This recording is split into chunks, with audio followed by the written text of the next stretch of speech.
It's time for some Project Economy news, and this is the time of week we take a closer look at economic news making headlines when we are joined by members of the University of Hawaii Economic Research Organization, better known as UHERO. And joining us now this morning is Brian Gagnes, an economics professor at UH. Good morning, Brian, and thank you so much for joining us. Sure, good to be here. And this morning we had news from Washington just this morning about consumer spending and the economy growing at 3.2%. What does that mean, and is it enough to mean that the unemployment rate will drop?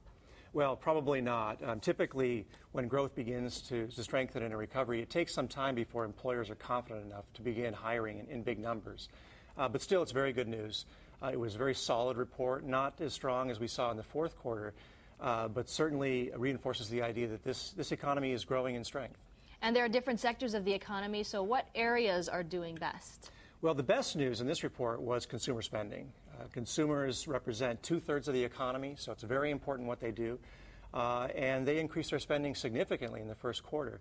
And they're spending on things like cars and other kinds of durable goods, so that suggests they're more confident about their own personal finances. The weakest areas were still housing. Housing investment is very weak. And not surprisingly, state and local government spending fell quite a bit.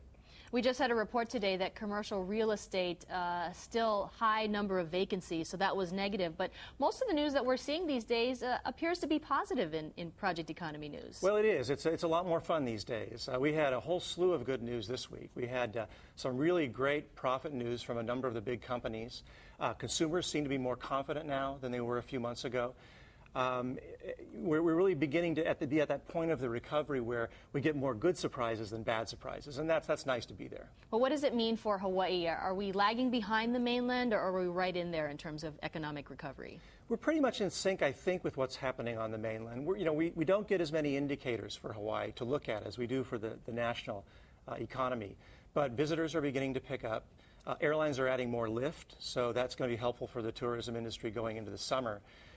We're seeing some progress on the job front, although it's going to be a while before we start to see much relief here in unemployment as well. All right, Byron Gagnes, thank you so much for joining us from the University of Hawaii Economic Research Organization here every Friday, and thanks again.